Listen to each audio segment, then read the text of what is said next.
Hi, my friends. Hi. How are you guys? Hey Great. guys. Long Hey time no Norah. see. I know. It's Yes, been too we haven't long. been That's here, true. yes, for a couple of weeks, but today we're getting back to the studies. The vacation time is over. Oh, yes. Um, we're on day 16 in this beautiful study. Paul and Stephen, we're studying this beautiful book that was psychographed by our beloved Chico Xavier. We have loads of interesting things to talk about tonight. But before we start properly talking about the book, our great friend Nora will, as always, bring us some prayer so we can get more focused, relaxed, and then we can start without no longer ado. Okay? All right. Dear Mother, Father God, we thank you so much and come with a grateful heart for this beautiful opportunity to be here tonight or on demand, studying together, connecting inspirations, connecting in Christ love and consciousness to learn, to experience different ways, different angles to understand the literature, and most importantly, that we practice all our learnings and our teachings in our daily lives. We say the Hail Mary prayer. Hail Mary, full of grace, the Lord is with thee. Blessed art thou among women, and blessed is the fruit of thy womb, Jesus. Holy Mary, Mother of God, pray for us sinners now and at the hour of our death. And with this beautiful prayer, we kindly ask permission to begin. So be it. Beautiful, dear. Thank you so much. Guys, I just want to check with you. Are you guys listening to me in a Yes. clear sound? Okay, great. Because I changed the mics tonight and I was not that sure. So thank you guys. So we're going to do it as we always do. We're going to start talking in this more literal way of the book in this first part. And after that, we're going to have a more um, a free conversation about what we have had read and have to say. Okay, as always. So we are in the second part of the book. We in these 15 days that have passed have talked about a lot about Saul of Tarsus that now is almost a wholly different man. We saw that he still have a couple of difficult things in his character that he, as a man who was full of pride, was carrying with him for all his life. But we are seeing that he's fighting a lot. And in this new way with Christ, things are getting really harsh for Saul of Tarsus. So we are tonight talking about a moment when he was alone, without family, without friends, without money, and not long before his decision to leave Jerusalem to track down Ananias, he would not have hesitated to order the death of anyone who would have foretold the future awaiting him. Of course, we knew in these 15 days who he was. His life, his plans had been transformed down to the smallest detail. What to do now? What if he could not find Gamaliel's help in Palmyra as he had hoped? He considered to the extent of all those problems unfolding before him. Everything was so hard. He was like a man who had lost his family, his country, his home. Profound despair threatened to invade his heart. Suddenly, however, he remembered Christ, and the recollection of the glorious vision filled his desolated spirit with comfort. Trusting much more in the one who had reached out to him than in his own strength, he sought to calm his inner anguish, bringing repose to his weary body. This is very, very pretty. Late in the morning of the next day, he went out onto the street, worried and anxious.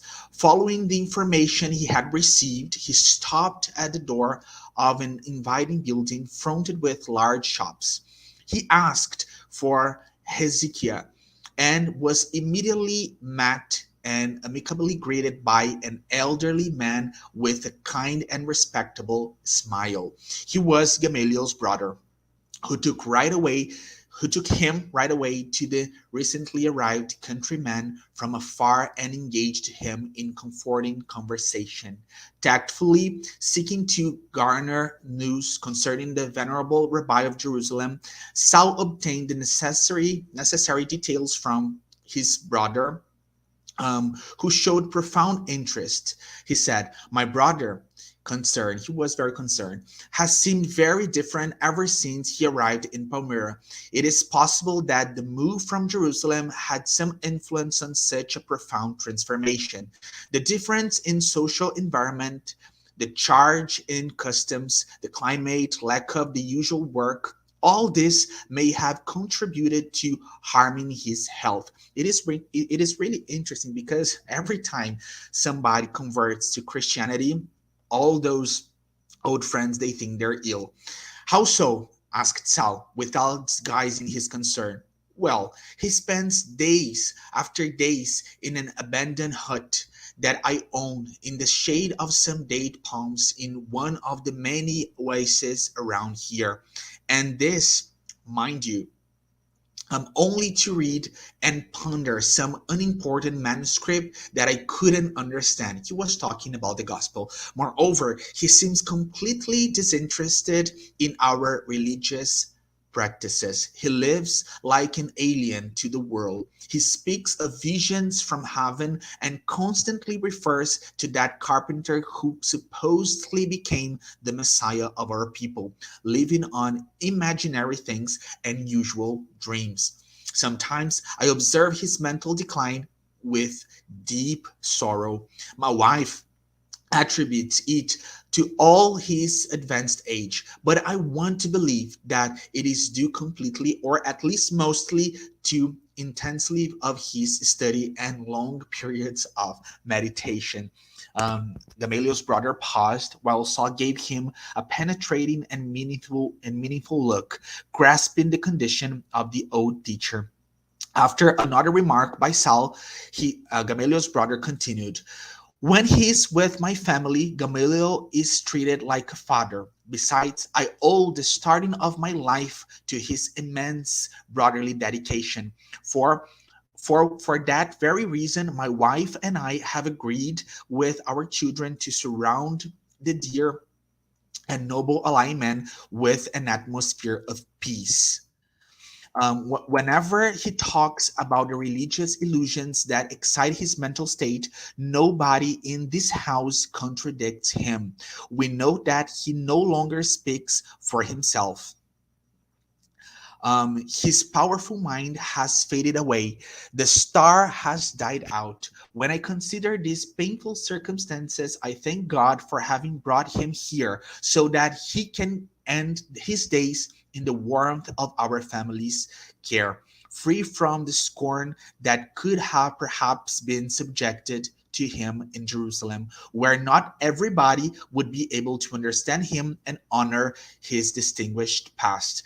But the city has always venerated him and as an unforgettable master, said Sal, as if he wanted to defend his own sentiments of friendship and admiration. "Yes," said Gamaliel's brother, with certainty.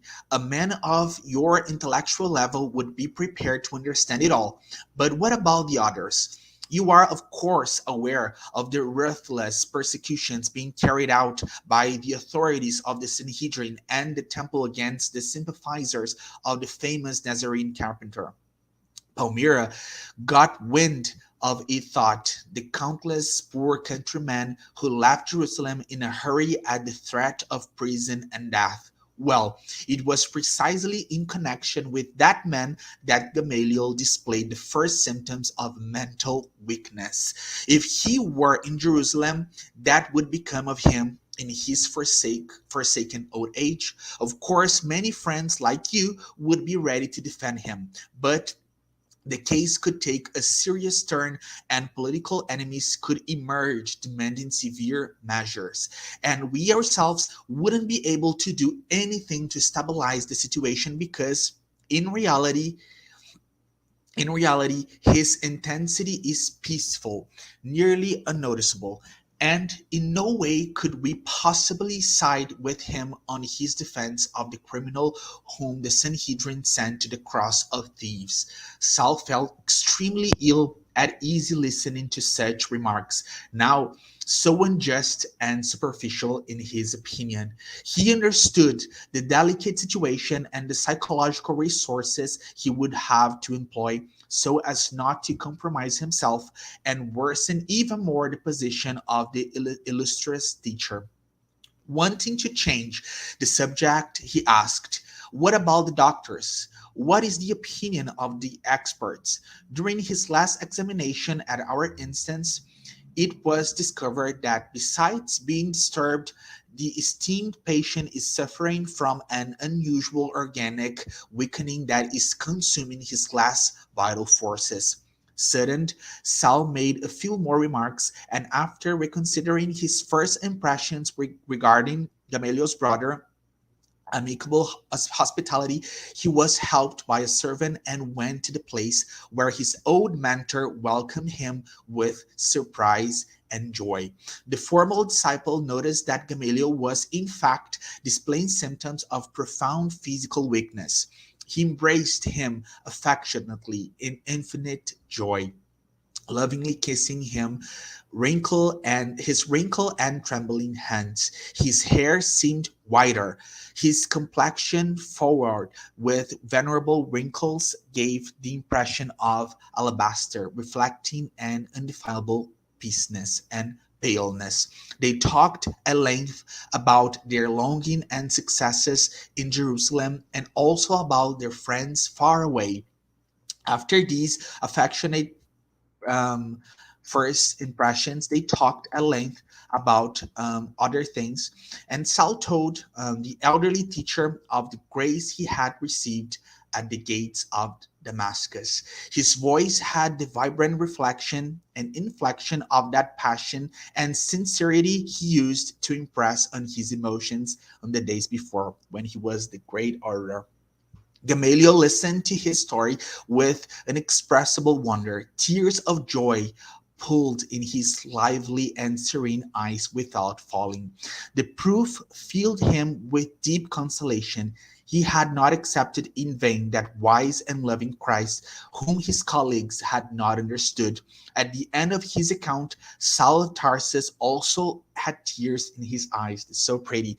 The kind old man embraced him movingly and held him close to his heart. "Saul, my son," he said joyfully, I was not mistaken about the Savior who spoke to me so profoundly in my exhausted old age, though the spiritual light of his gospel of redemption. Jesus had designed to stretch out his loving hands to your devoted spirit. The vision at Damascus will be enough for you to consecrate your entire life to the Messiah's love. It is true that you worked hard for the law of Moses without hesitating to adopt extreme measures in its defense. But the time has come for you to work for the one who is greater than Moses. This is very beautiful.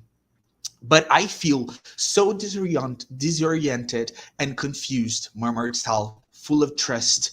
"Ever since the event, I have noticed that I have been the object of peculiar and radical changes. Obedient to my completely sincere character, I wanted to begin my work for Christian in Damascus. Yet I received a major show of contempt and ridicule from our friends there. I suffered greatly from it. I suddenly found myself without friends, without anyone. Members at the meeting of the way comforted my beating soul with fraternal words." That meeting was so beautiful. But they were not enough to pay for the bitter disillusionment I was going through. Sadoc himself, who in childhood was my father's pupil, showed me with recrimination and mockery. I wanted to return to Jerusalem, but after the scene at the synagogue in Damascus, I understood that would be waiting for me. What would be waiting waiting for me on the greater scale with the authorities of Sanhedrin and the temple.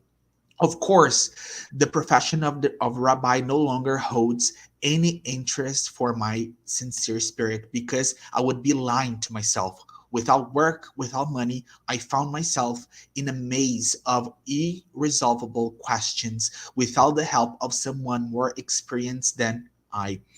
That is why I decided to go into the desert to seek your help.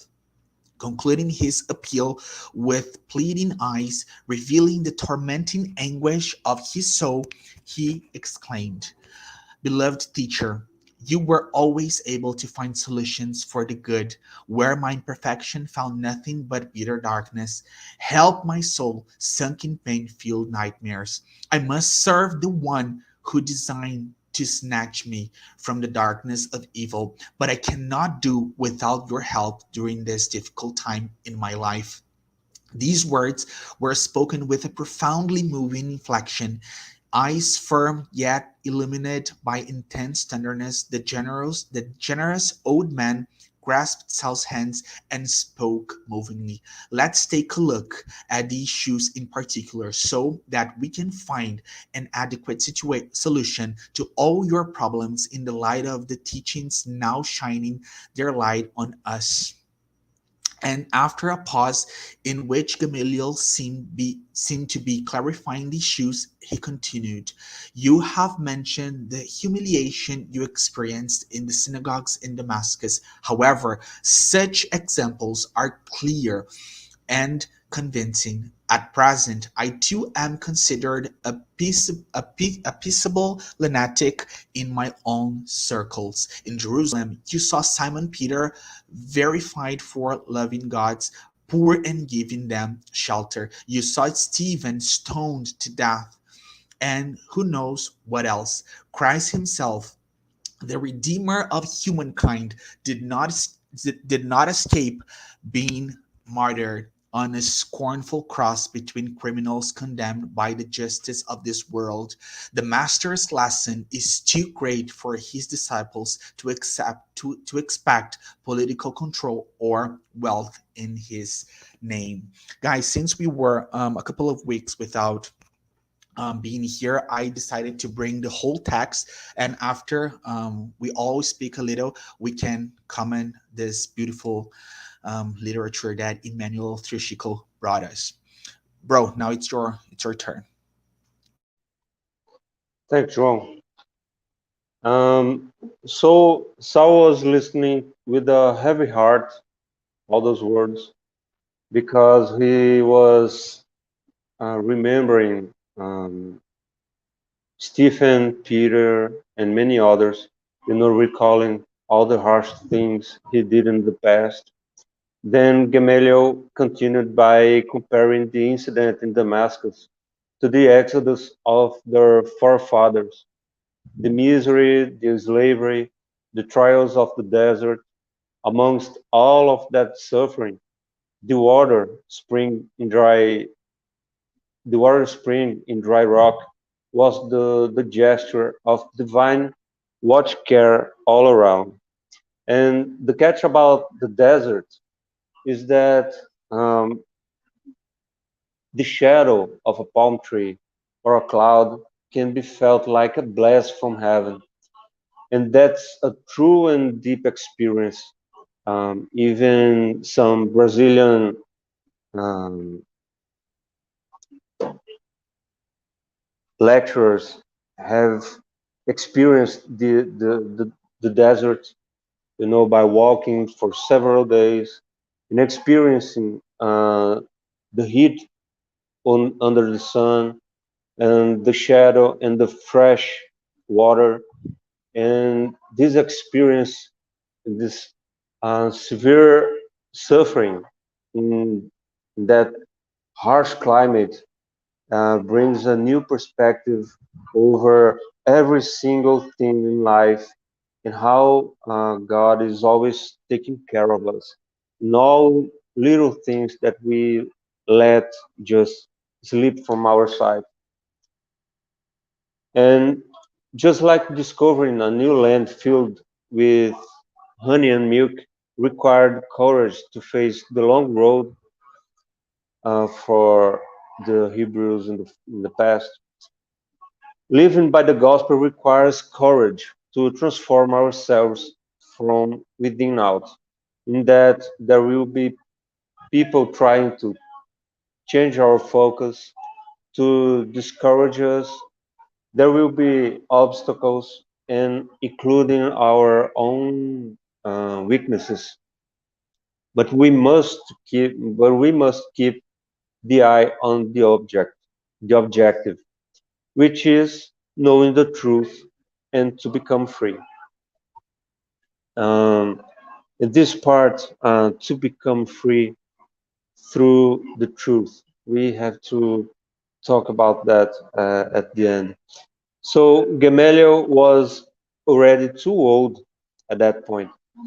But as for Saul, his energy could be redirected and his life could be simplified. And Gamaliel pointed out that Joshua, Jesus, overcame many difficulties, and he would never be able to do so just by reading sacred texts. He had to smooth the ruts in the road.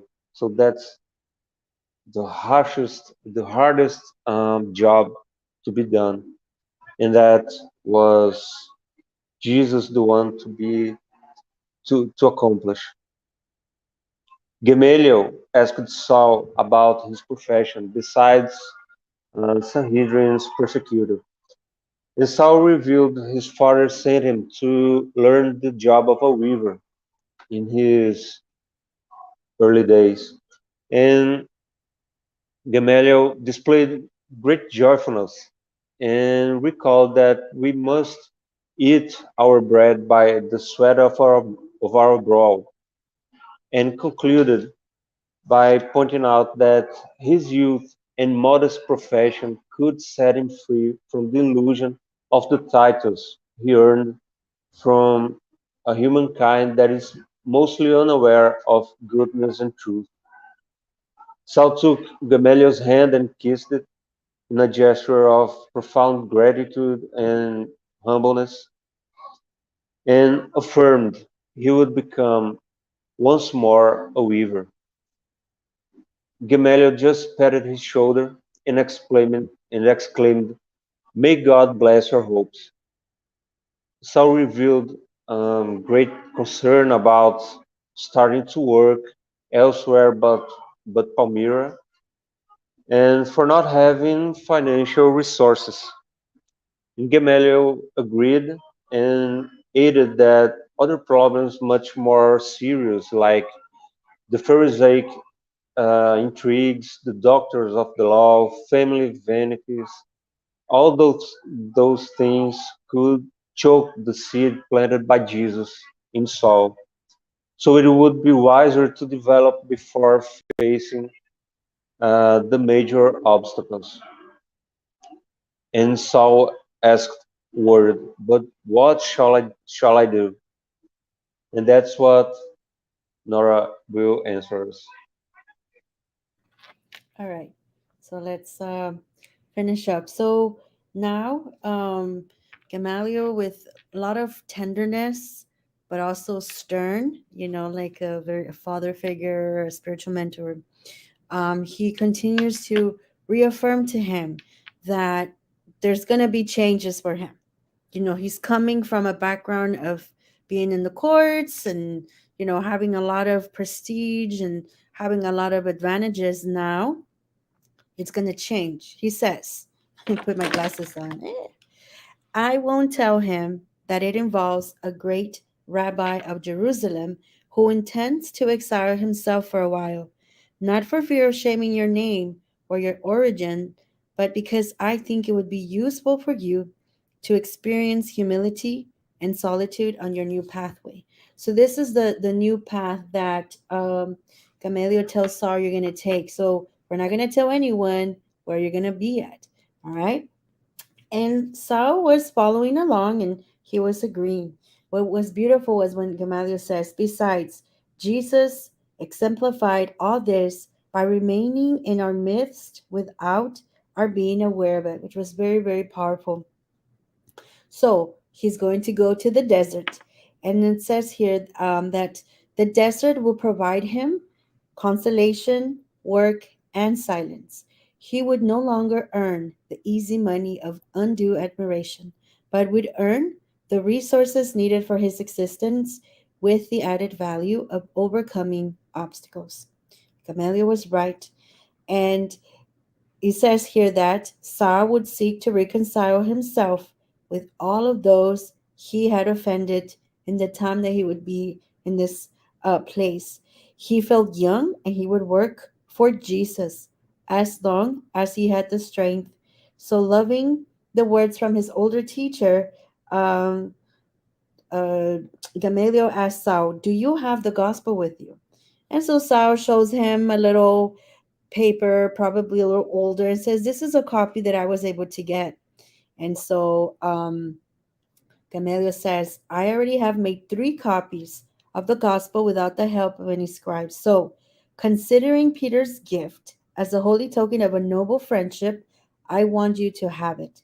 Take with you these pages written at the Ways Church as loyal companions in your new endeavors." So, of course, Saul was like, "What did you just say? You're giving me an original copy written by Peter? No, it's okay. I'll take, your copy." But Gamaliel insists and says, "No, it's okay. Instead of abandoning Peter's gift or the Gospels to persons who might not appreciate the value we attribute to it, I prefer to give it to a loyal friend who will cherish its sacred character." So now they continue to talk, and Gamaliel continues to give him more and more advice, right? And this is something very powerful that he says. "In this work, my son, if you encounter misunderstanding and struggle in Jerusalem, do not despair or become dismayed, and do not give up. Since you have surely sown confusion there in people's minds, it is just that you reap the consequences. In every task, however, remember Christ and carry on with your sincere effort. Do not be disturbed by mistrust, slander, and by bad faith. Remember that Jesus overcame all that." And so, of course, Saul is listening to these words and he's really feeling that deep connection with him. So that afternoon, they went on and about. And finally, Gamaliel tells Hezekiah, "Hey, I have a proposal for you. Is there a way that we can um, get something set up for Saul?" Which is where they decide, all right, that he was going to go off to the desert to go and sell like these carpets, as Daniel had mentioned before. And Hezekiah was confused, like, "How could you want to leave everything you got, all the people and connections that you know, and go live in this very distant place where not even people who we have offered refugees coming in would even want to take this place, right? I don't understand that." And everybody was puzzled, but then there was like a mutual understanding that Emmanuel here describes to us, where everybody understood that being at this place had nothing to do with the materialistic reasons or anything. The situation is not financial, it entails the desire for meditation on the most serious problems of life. We know good and well that the prophets and men of God went to solitary places in order to sense the true inspirations from the Most High before ministering successfully to the sanctity of the Word. So he was going to go. Now, the most important thing, just to finish up this whole plan, conversation, healing session, because it was so important for Saul to have this moment with Gamaliel, was that he was going to work. So even though he was going to go to a distant place, he was going to go and continue to work, but also find himself and reconcile for his past. And that's how it ends, with all of them kind of talking, and they're going to make plans. So that's the summary.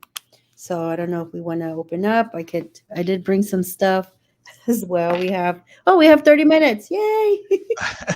I Great. have a couple of things Okay. to say, and I would like to bring some verses from the Bible tonight.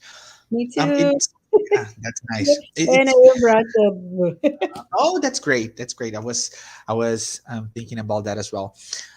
It's really interesting for us to see a man who had a very happy and rich life when it comes to all that material perspective, and then he's with this whole new, totally new mental attitude, and he's expecting something else, and but it's not from here.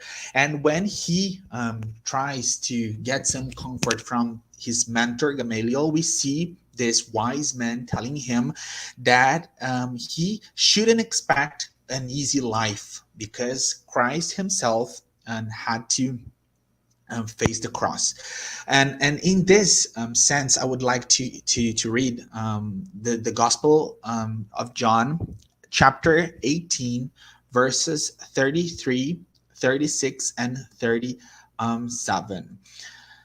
Here, I'm gonna read it right now. Then Pilate entered into the judgment hall again and called Jesus and said unto him, Art thou the king of the Jews? Jesus answered, My kingdom is not of this world. If my kingdom were of this world, then would my servants fight that I should not be delivered to the Jews. But now is my kingdom not from hence. Pilate therefore said unto him, Art thou a king then? Jesus answered, Thou sayest that I am a king. To this end I was born, and for this cause came I into the world, that I should bear witness unto the truth. Everyone that is of the truth heareth my voice. This is very interesting and very meaningful because Jesus is telling us that his kingdom is not of this world.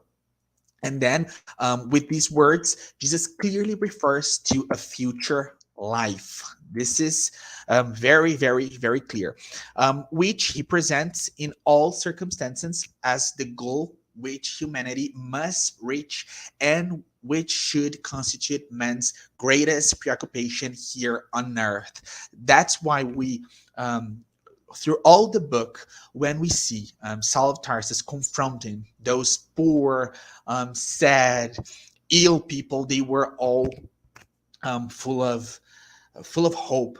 And I just remember that in Peter's letter, in the at the end of the Bible, Peter in chapter 3, it's the first epistle. Peter tells us that we should explain our hope. We should go to all people on earth and explain why we have this hope. I'm going further on the gospel. Indeed, without a future life, there would be no reason to have the majority of these moral precepts. This is why those who do not believe in a future life cannot understand or think the matter foolish, because they imagine that Jesus was only speaking of the present life. This doctrine can therefore be considered as the basis of Christ's teaching. Therefore, it has been placed as the first item in this work.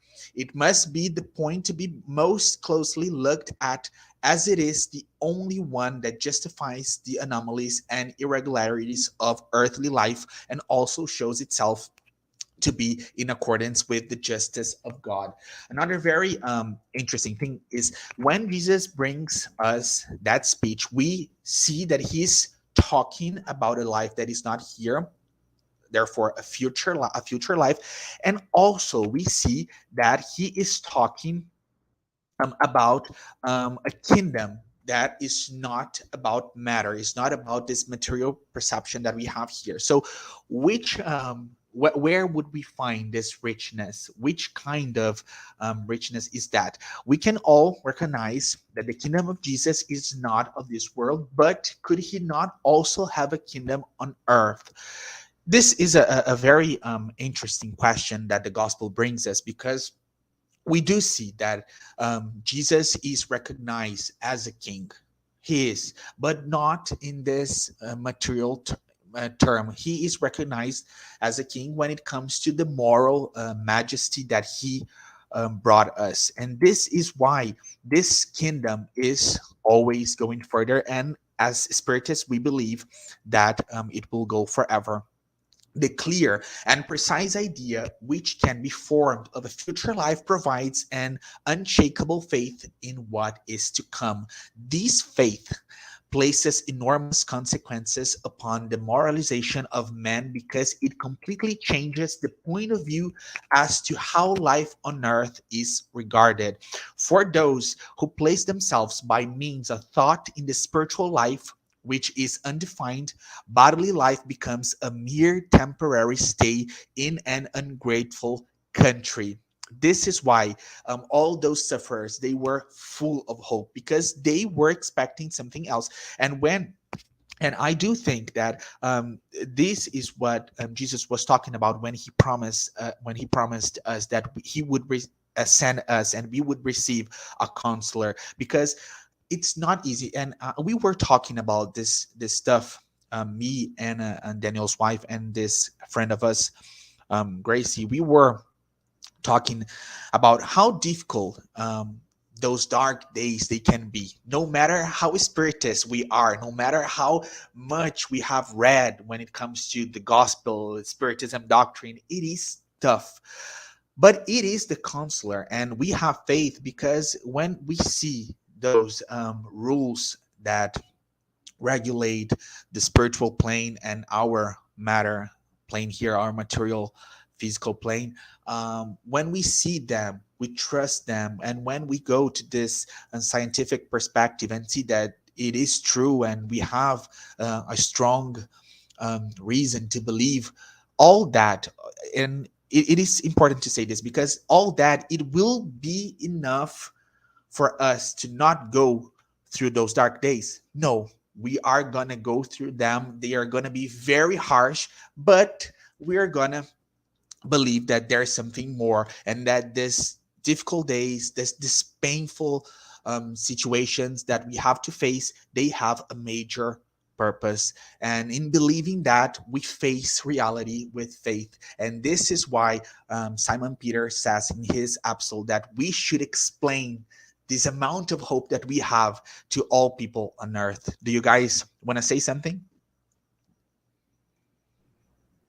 Well, I mean, I think to tie in what you said, could you hear? Yeah.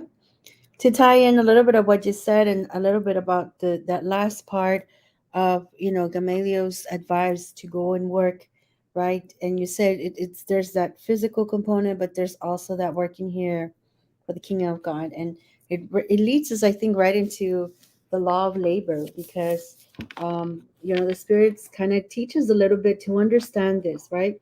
Question 674 says, is the necessity of labor a law of nature? Okay.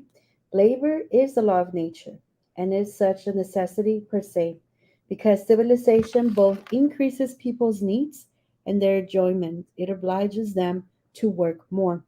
675 says, so should we understand labor to entail only material occupations, which is what I think Sal here is starting to see. He has experienced so much working in that material part. Now he's experiencing the other side of the coin. The spirit says no. The spirit labor as much as the body. Every useful occupation is labor, which could mean spiritual. It could mean different components. And the last thing that the spirits say that we can bring up here is why has labor been imposed on humankind? It's a consequence of corporal nature. It is a means of expiation and at the same time a means of perfecting intelligence. Without labor, we humans would remain in intellectual infancy. So, the spirits give us this great example about the importance of us working this. So, yes, we have our daily jobs, our day to day jobs, but it's also good to note on that aspect because Gamaliel did tell Saul that you have in that last part, you're gonna go, you're gonna meditate, you're gonna do those things. Now, a shocker comes, I think, when I read this for the first time, like from a literature perspective, was like, wow, this is a very important guy. In our time, he would be like in the White House here. And all of a sudden it's like he has this huge change. And where did all of that go? And Gamaliel also points out, go back to Jesus. In this book, Our Daily Bread, I know, Shiko has amazing words. On number 90, the divine worker, okay, which is a little bit, I think, where we're heading with, yes, with this. You have the Portuguese. I We won't have time to read the whole thing, but it's saying here, it is interesting to note that John does not introduce the Lord, right? As someone who is holding parchments filled with laws and regulations in his hands, nor does he refer to him according to the old Judaic traditions that expected the divine messenger to arrive in a chariot of magnificent glory. Instead, he refers to him as an optimistic, self sacrificing worker, right? And then says here, so, to all of you pursuing earthly endeavors to make things better, the key here says keep your devotion to the cause of the Christ gospel lit in your souls. Let us not be waylaid by difficulties or ingratitude. Let us carry our activities with the precious stimulus of faith, because ahead of us, blessing our humble operation, is that divine worker who will clear the threshing floor of the world. I mean, this is so beautiful and so inspirational, as you're saying, João, how sometimes the difficulties do come in this aspect of our jobs.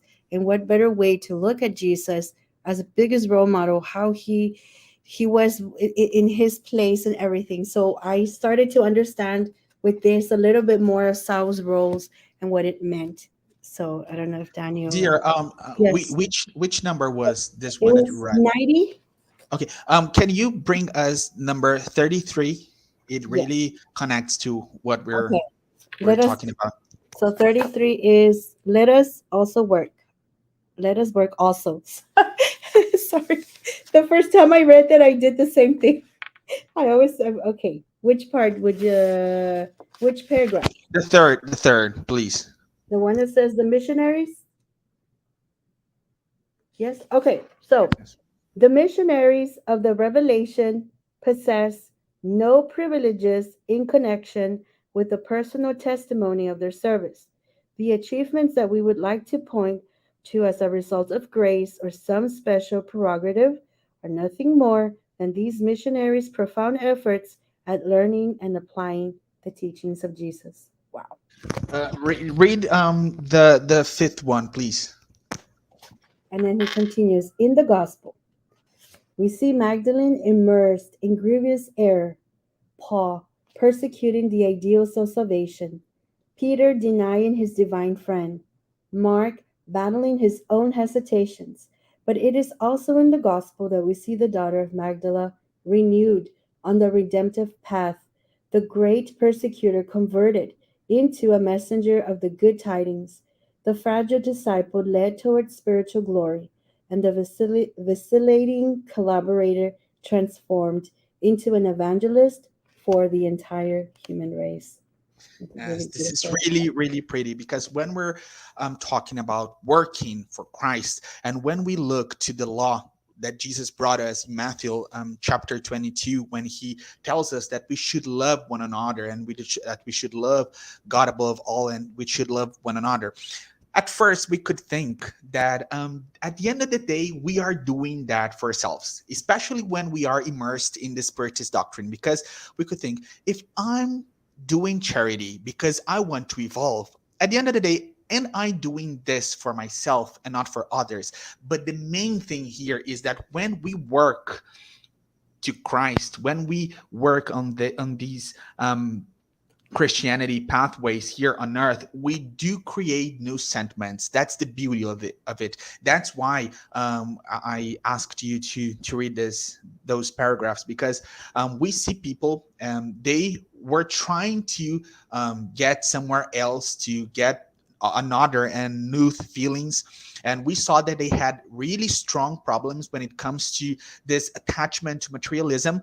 But when they reach someone else someone else's pain, someone else's harsh days, someone else's illness. And when they try to alleviate, to bring some comfort, they create new sentiments in their own spirits. That's the beauty of it. So Jesus was, he is our master, and in this particular lesson, he was very, very smart in telling us that and leaving that as the biggest lesson and the biggest law of all, because this is the way we have to work, not only because we're thinking that we're working for us, because at the end of, in those first days, of course we're doing that in a selfish perspective, but when we reiterate the work, when we do it all over and over and over again, we leave those day works better spirits, a better person.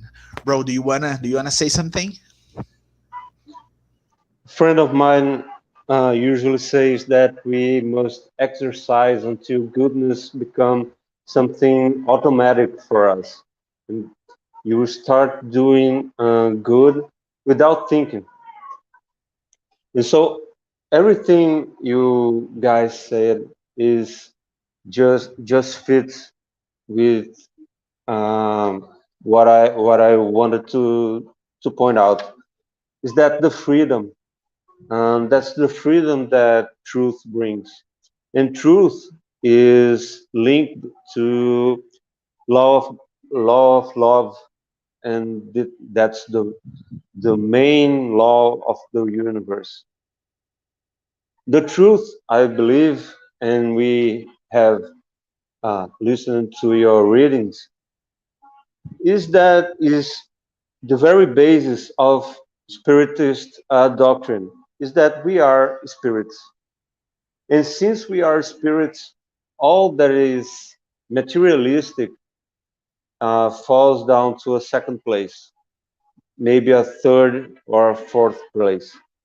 And this is all about our spiritual treasures that we must protect and really increase. Um, and that's what we will bring to the spiritual world and to our next lives, reincarnations, if I can say it better. So the freedom comes when we leave matter to wealth and our clothes, our cars, and the size of our houses, and the titles we earn from the world. Is this all creates a huge weight for us to carry, and that let's say um,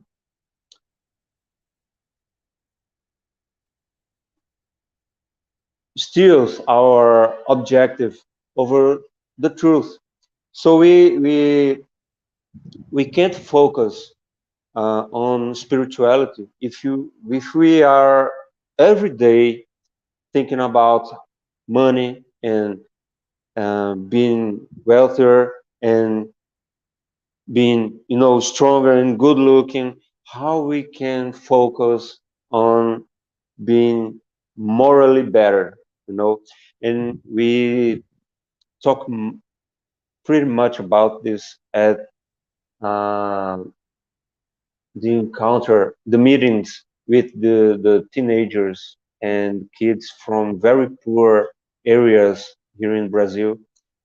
And we point out, how can we demand that they are thinking about such deep questions like spirituality and uh, being a better being and all about our future and perispirit and scientific things, if they are starving, if they have concerns like, what am I going to eat tonight?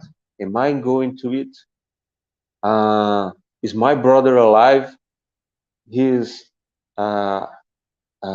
he has disappeared for a week, and this is a kid of 8 years old, and How can a person that lives like this focus on something really deeper? You know, we help and we hope to make this happen. We have always to believe, and for that we have to leave behind our materialistic concerns. And I believe that this is the truth, and this is how the new sentiments that João said pops out. How it is built inside of us. That's it. Yes, that's I think that when we stop our lives to look at these brothers and sisters of ours that are needing basic things like food, water, some place to live. As you brought, that's where our responsibility begins, and we have to. And as spiritists, as Christians, as anybody who have already had access to the Christian speech and has any possibility to help, we need to put ourselves in this place of somebody who has a responsibility with our brothers and sisters. And this that you brought us, this sense that we're spirits, this faith that we have to help others to build, because it is a work that needs a long process in terms of building something. um, and when we look to Saul of Tarsus, and we have only, because of course we're talking about a person who had this beautiful moment with Christ. Christ himself appeared to him. This is a very strong. Not everybody can say that, but that does not mean that he is less of a Christian or that he had some privilege. Because as we've talked loads of times here, he was always an honest man when it comes to defending whatever he was believing at some point of his life. um, I do like to think about him and Mary Magdalene as the message that Nora brought us, number 33, brings us this perspective. It pronounces both names, Paul of Tarsus, Mary Magdalene, because they both had to choose between all that material world full of desires fulfilled, full of richness. When it comes to her, she was always able to pick any man she wants, because the man went crazy for her. He himself, and we saw in the book, he had all the ladies crazy for him because he was the almighty Saul of Tarsus. And when we see two people that had so much in the material world, in this sense, this matter perspective, and even though, despite all that, they choose God, we see hearts that are full of faith. And as spiritists, we see spirits that probably were already being prepared to change, to transform the world. In this sense that we're talking here, I want to bring a short message that is.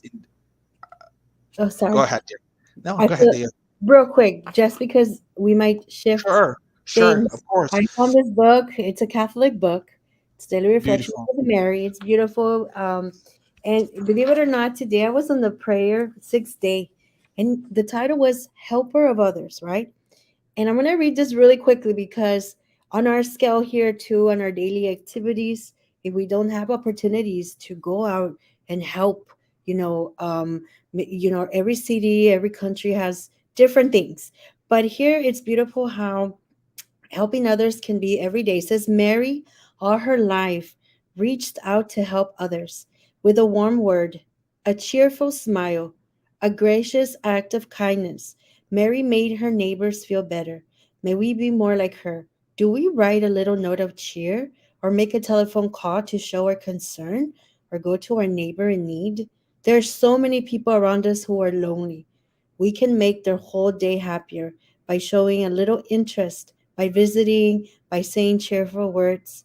There's a lot of them here. It says here, we call ourselves Christians, but we don't want to bother to do the work. So, of course, it's given more of the Catholic.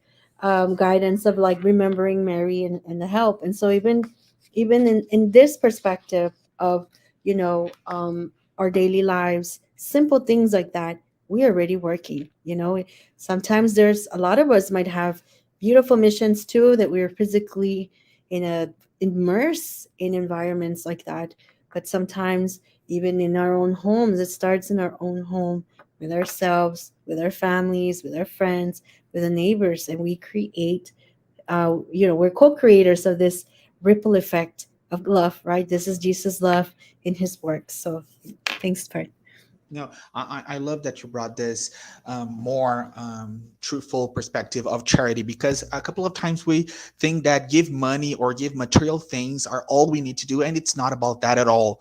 And the gospel note, the Spirit's book brings us in the question 888 that the hardest type of charity is the moral charity. It is not easy at all, especially when it comes to making them, those people that are receiving the charity, receiving them receive this money or whatever we're giving in a peaceful, honest, just comfortable way, and not being arrogant when it comes to giving. We have to think about that, when it comes to being charitable with people that live with us, friends on WhatsApp, on Instagram. We have to have this more um, broad sense of being charitable. Um, Still talking about South Tarsus and Mary Magdalene, and how they believed that something better was to come, and how they changed the way they saw the world, and started to acknowledging that those poor, ill, um, not that pretty as they were people, they had something special. And the gospel according to Spiritism brings us a message that I think really suits the study of today, because they bring us some, I don't know when she was a queen, but they bring us a queen of France. And this lady, she thought that she would be received in the spiritual realm as a queen, and the situation was really different. It's a short message I'm gonna read for you guys. It's on chapter 2, and it's in that the instructions from the spirits part of the chapter. Okay, so she tells us this: who better than I to understand the truth of these words of our Lord? My kingdom is not of this world. When on earth I lost myself through pride, who then can understand the total lack of value of the earthly kingdom, if not I? What was I able to bring with me of my earthly regality? Nothing, absolutely nothing. And as if to make my lesson more terrible, it did not even accompany me to my tomb. A queen among us men, I thought to enter heaven as a queen. What a disillusion! What a humiliation when, instead of being received as a sovereign, I saw above me, a long way above me, those whom I had judged insignificant, and whom I had despised because they were not of noble blood. Oh, how I understand now the barrenness of honors and splendor so eagerly counted on earth. In order to win a place in this kingdom, it is necessary to show abnegation, humility, benevolence, and charity in its most celestial form. They do not ask who you are nor what position you occupied. Instead, they ask what good you have done, how many tears you have dried. Oh, Jesus, you said that your kingdom was not of this world because it is necessary to suffer in order to reach heaven, and one cannot reach there by means of the steps to a throne. Only the most painful paths leads one to it. Seek your path then, through briars and thorns, and not among us the flowers. Men and women hurry and fro with the hope of acquiring of acquiring earthly possessions, as if they would be able to keep them forever. However, Here, illusions disappear, and it is soon perceived that they had only been chasing shadows. then it becomes apparent that the only really golden possessions, the only ones which can be made use of in their heavenly home, the only ones which can offer the possibility of entry, have been despised. Have pity on those who have not entered into heaven. Help them with your prayers, because prayer helps mankind approach the Most High. It is what links heaven and earth. Do not forget. A Queen of Friends. This message is so powerful because it summarizes everything we have talked about here tonight. We do have to change the way we see suffer and the way we see richness. Do you guys want to say something before we finish here? Actually, we have a sister here, Rihanna, who says patience is a great form of charity. Yes, you're Thank you, absolutely sister. right. Our sister Rihanna. Yes, Thank it's you, dear. beautiful. Thank Yes. you. So, do you guys want to say something before we finish, dear? I want to read a Psalms. I think just because we're on the topic of working. So, yes, we can take this literal of us having our day jobs, which is part of life, right? It's part. But we can also take this to a deeper understanding as we have kind of dissected more this evening. And the biggest answer when you're in that difficult moment, it is that prayer. And Psalms 90, verses 12 to 17 has a beautiful prayer. If we're feeling like, oh my gosh, think about Saul that's about to go to a desert, to a really difficult place. And even Daniel, brother, you were talking to us about those brothers, those scientists, that they themselves had difficulties in modern days, so we can imagine. So, taking this, the prayer says, teach us to number our days aright, that we may gain a heart of wisdom. Relent, O Lord, how long will it be? Have compassion on your servants. Satisfy us in the morning with your unfailing love, that we may sing for joy and be glad of our days. Make us glad for as many days as you have afflicted us, for as many years we have troubled. May your deeds show your servants the splendor to us, your children. May the favor of the Lord our God rest upon us. Establish the work of our hands for us. Yes, establish the work of our hands. Amen. So, a beautiful song, beautiful prayer. Beautiful, Mhm. beautiful. Bro, do you want to say something before we finish here? Um, just that the humble work, and pretty much every work, even if we are paid for it, we can put our hearts in order to serve the other, you know, and it's not because you're getting paid that that work is kind of no, from the spiritual perspective. All that matters is our hearts. Where are we putting our hearts, and where are we uh, putting our treasures? So everything we do thinking about the others. We can have much uh, very complex works, like the famous uh, skyrocket science, but we can do that with the heart, thinking about humanity. And if if we are a carpenter or a weaver, and I like very much, I see on the movies that many countries have this culture of teaching teenagers to work from very early years to start studying, and this is so useful. And I want this very much to my kid. I share this with our other parents, and very most of them don't like this idea. Like, he's not gonna study at the university. He's gonna drop studies, and I don't think so. That's not what happens in. way many countries around the world, and I wish I went through that experience. Uh, Learning the basic word, the humble ones, is very important for our in our level of spiritual maturity. This was a great study as always.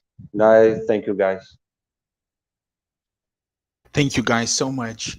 I'm really satisfied. I'm really happy that we're back here studying, talking about this amazing psychograph book, Paul and Stephen. I'm really, really happy. And I want to thank you both, my two great friends that are with me in this journey through this amazing book. Thank you guys so much. Thank everybody that is here with us, that have been here with us. Our sister Rihanna, who sent us a couple of messages. I saw that a couple of people went through here tonight. Yes, thank you, dear, so much. Thank you, everybody that's accompanying us. We're receiving beautiful messages. Thank you guys so much. We're gonna be here next week. Um, Live, and all the days of our studies, they are in all our social media channels. Okay, thank you, my two friends, so much. Thank everybody. See you guys next week. Okay, bye bye. Bye guys.